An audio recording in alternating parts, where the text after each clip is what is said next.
Prior to us buying our current home, we sold our last home in just 8 days. We know that's crazy, right? That's unheard of. So we want to share with you guys 8 strategies that you can use to do the same.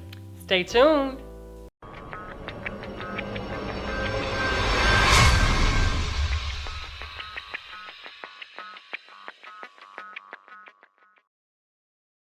Welcome back to another Sunday night sit down with His and Her Money. I'm Talent. And I'm Ty, and we're managing money, marriage, and everything in between. So we told you guys that we did the unthinkable and we sold our last home in the prime of the economic downturn, and we sold it only in 8 days. It was unheard. It was unreal. Unreal to the point that we didn't know where we were going to live next. Right. That's right.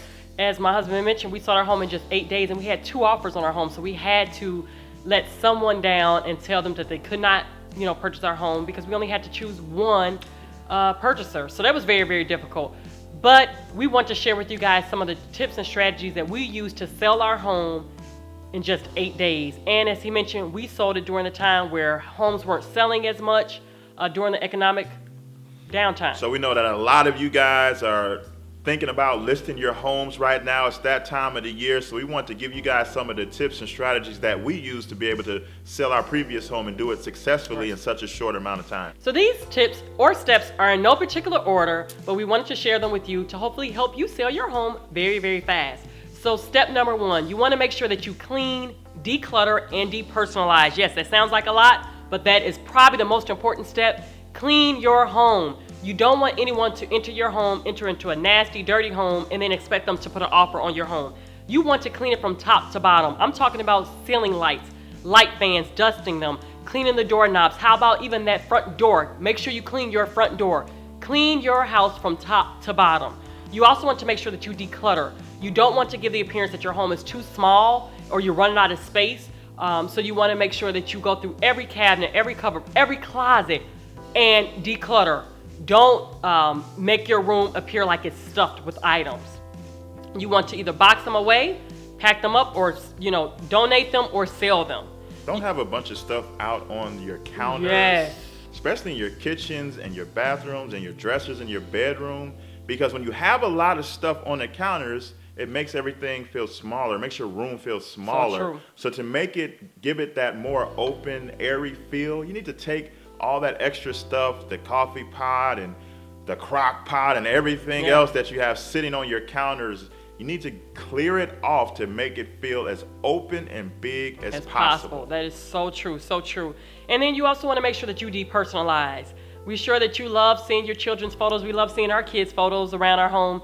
But other people coming to your home, they don't want to see your wedding photo. They don't really want to see all of those items. You want to take them down. That's what we did. We didn't have any pictures up at all besides like decorative pictures. We took anything that resembled us as a family, we packed them up and put them away. The reason that's important is because when someone comes to view your home, they want to picture themselves in it. They don't want to see you. They want to walk around from room to room and get an idea of what their family would look like in this space. That's so true. Absolutely right. So that's a big step, one step that we took and that we utilized in our home to help sell it quickly.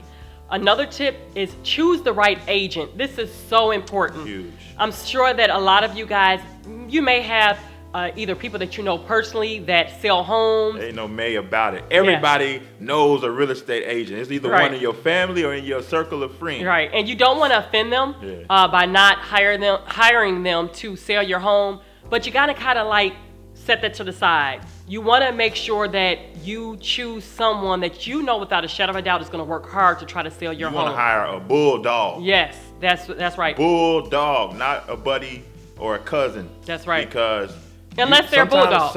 Unless they're a bulldog, but sometimes you gotta talk business. And you gotta have tough conversations, and it's easy to do that with somebody you're not already previously affiliated with. Right. So do your research, because having the right agent is huge. We know that is a huge part. And we've had that experience personally. We have a very good family friend who sells homes, who we love dearly, and we've had encounters in the past in trying to sell our rental property and things like that. Eventually sold, but sometimes follow-up wasn't always the best, or telling us, reporting back to us on certain updates, because they were overstretched. They were extremely busy, and we understand, and we totally get it. But it was very important to us that we had someone that would return phone calls, follow up, do exactly what they said, and not be overstretched.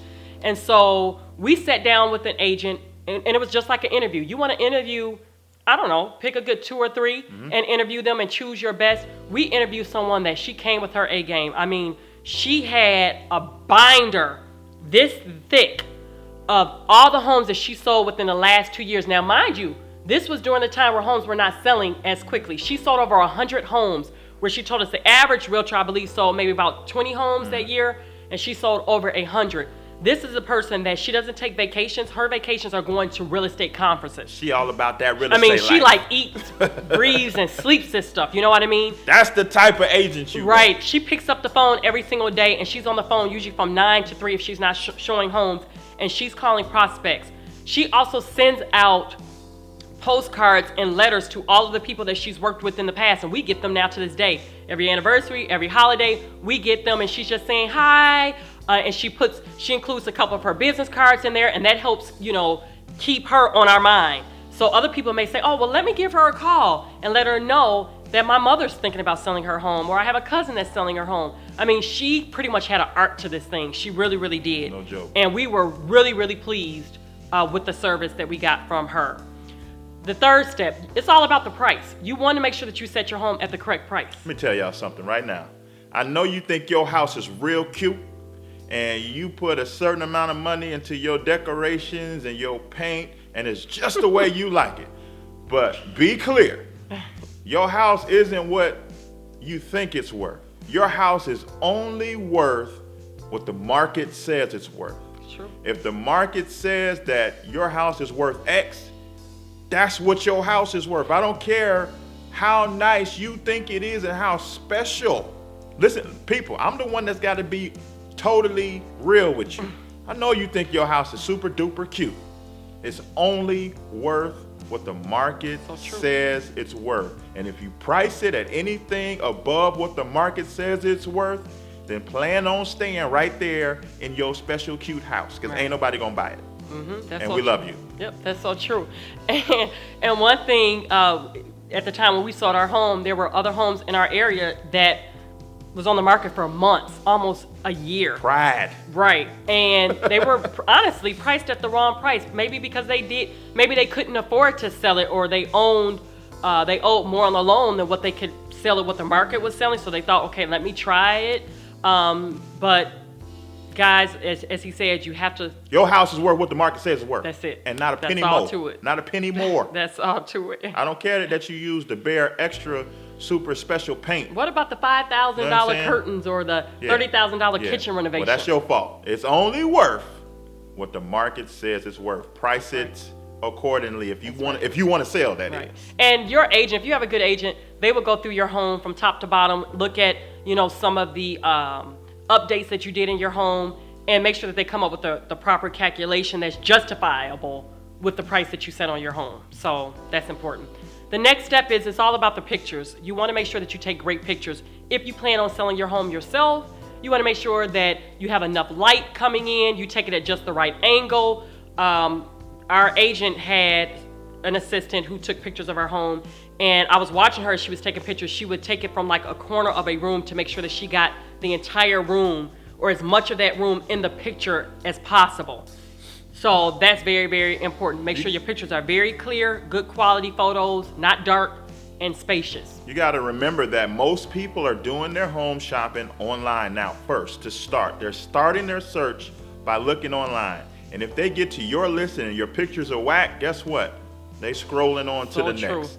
That's your first impression. You got to take the time, even if you need to get somebody professional in there, to take quality photos of your home. It's that important because you're going to get passed over and over again if you don't. And remember the first step that we told you guys about cleaning and declutterizing, personalizing your home. That should show very well on your pictures. And if you have some rooms that are bright colors, you may want to consider painting them. We didn't necessarily have to do too much painting in our home because our home was staged just right. And I love color. We had some rooms where they were color, but overall, it was pretty much a blank slate, because a lot of people can't visualize themselves in your home or can't visualize or see the vision of them repainting your walls. And paint is not that expensive. But a lot of times, some people, when they come into your home, they don't want to paint. They don't want to pay to get their home painted. And that's one of our strategies is the process of staging. That's right. That's right. And so along with that, what Ty just talked about, the paint colors, making them more neutral, because although you like hot pink, the majority of people coming through your house probably won't like that hot pink baby's room that you got going on. So try and go with more neutral colors that kind of appeal to the masses. Also, one thing to consider is the way your home smells. That kind of lends itself to the cleaning point that we talked about, but that's also part of staging. Why don't you have a nice candle going for the times that the people come in, so they can come in and your house smells like cookies or bread or something to that effect. Baked apple pie. Because it's all part of the presentation, and it helps people to feel like they're at home. And that's what we did. We like plug-ins and different things like that now in our home, but we made sure that the plug-ins were just right. The right scent in the bathroom, it was like the clean linen scent, or in the kitchen we had baked apple pie scent where it smelled like they were cooking or something. And we would light a candle right before they came to view our home to kind of just stage it. Also, too, you want to stage the rooms for the purpose that it is. If you have a bedroom currently right now and it's let's just say it's just a room full of boxes and clothes, you want to stage it as a bedroom. You want to show people what each room actually is to kind of give them a better idea on what your home has to offer. So staging is extremely, extremely important. So the next step is also a very, very important step and tip. You want to make sure anytime your home, you have a showing and someone's coming into your home to view it, please go away. Don't be there. Get up out of there. Leave the house. We had a lockbox on our home, and we took our valuables with us, or we locked them up for certain items, like if it was jewelry or cash or something like that. But we didn't have a problem with having an agent show our home and we were not there. It is so important. You don't want to be in the way. And if you are there, please leave the room. People feel very uncomfortable when they're coming into your home and they're going through your spaces and going through your cabinets and you're there. They kind of feel like that they're prying in on your space and your valuables. They ain't come to see you. They didn't come to see you. They came to see your house. That's right. So if you're not there, they're able to open the closets and look through them. Open up your kitchen cabinets and go through it and feel comfortable. They're able to talk and discuss certain concerns or certain things that they like in front of their agent about your rooms without you being there. They don't want to be offensive. So leave. Please leave. We can't stress that enough. Also, too, another important step is that if you have pets, we didn't have pets, but we did. I was in the home when my parents sold their home, and we had a little Pomeranian dog. You want to make sure that you don't show any signs of having pets. Nowadays, there are a lot of families that they prefer not to have dogs or cats or any type of pets. In our case, our son is allergic to dogs. So if we walked into a home and we knew that they had dogs there, we probably would turn right back around and leave out, because we would be concerned about pet hair around and things like that too. Plus, pets, sometimes they give off the idea of maybe you have urine in the carpet, or they scratched up your walls or your doors and things like that. Everybody don't like Fluffy like you they like really Fluffy. don't. They don't like Fluffy. Remember, they come in there to visualize their family up Their in there. family, that's right. And if they are opposed to pets, and you got Fluffy just running around that boy, guess what? They just checked you off the list. Right. So if you have crates and toys for your pets and things like that. Got the dog food dish sitting in the kitchen. Pack that up. Take it with you. Take your dog with you when you leave the home. And put the kibbles and bits away too. That's right. And then our last step is all about your description. You want to make sure that your agent, or if you're listing your home yourself, that you describe your home in the best way possible. One thing that we did was we gave our agent a lot of things that maybe she didn't know about because we lived in our home. We told her how great our association was because we were in a townhome. We had a great townhome association. We told her about the nearby stores or grocery stores or shopping centers, things that maybe your agent may not know about but may be good selling points. So as well as access to expressways or public transportation. Yep, we told them that as well too. Those We are were right all off certain key selling expressways. points. That's right. So you want to make sure that you describe your home and the surrounding areas. Again, a lot of people do their shopping online. So if the pictures are right and the description is right, then they'll be more inclined to come Right. and do a visit at your home. That's right. That's right. And then too, I just wanted to finish it off with this. This is not part of the steps, but after we sold our home, it was important to me that whoever purchased our home, that they felt like they made the best decision of their lives. So after we packed up everything and we moved our items out of the home, what did I do? You wrote a nice little tie-like letter. But I also cleaned the house from top to bottom. Yeah, you scrubbed the boy Yeah, down. it was even important. though it wasn't even ours no more. And it was clean for the most part. I wanted them to feel like when they opened the door, all they had to do was unpack and didn't really have to clean. And I made it shiny, I made it smell good. I just wanted them to feel like they made the best decision of their lives. And then, as he said, I wrote a beautiful letter. You so nice. Yeah, it was not. You Yeah, so it was nice. Just, I typed up a beautiful letter, and I just pretty much explained to them that my prayer was that they would enjoy this home as much as it brought us a lot of joy this first 6 and 7 years of our marriage, and that they would raise their children here, and that they would create beautiful memories here. And then I also gave other tips, such as what day the garbage should be put out, what day the association meetings are. I also left the keys. I told them different things that would help them pretty much live in the home great. You know, I gave her the keypad code to our garage door. You so nice. Yeah, I just went above and beyond. You know how it is when you open up that great present, you're excited about it, but it's all about the presentation. I wanted her to feel like she made a great investment. And then she called my agent and told her how much she really appreciated the letter and how much it touched her and it helped her. And she was so happy that we chose her to purchase our home. You know, women are emotional. They really are. They're emotional. So we like the letters. We like the extra steps. So if you can reach the woman, you can do a lot. So just think about that. Think about a finishing touch, to the person, to the new homeowners that will be coming into your home. And so that's how we sold our home, guys, in just 8 days. That's how we did it. How have you done it? Yeah, leave Remember, your tips. Here at His and Her Money, we're a community. We're a family. It's not all about what just Ty and I have to say. We That's want to hear right. from others. We need your comments in the comment section because there are plenty of people in our read family, it. in the His and Her Money family, who need advice, who That's need right. tips. And if you've done it successfully, put your tips down below in the comment section so that the whole community, the whole family can benefit. That's right. That's right, guys. Well, we hope this video helped you guys. If it did, please give it a thumbs up. Don't forget to visit us over at our website at hisandhermoney.com. And if you have not subscribed to our channel, we welcome you. Please join us so you can stay up to date with all of our videos. We will meet you guys here next Sunday night for our Sunday night sit-downs at 7 p.m. Central Standard Time, where you see the both of us sharing with you. We also post videos throughout the week as well, too. So until next time, guys. Bye. Peace.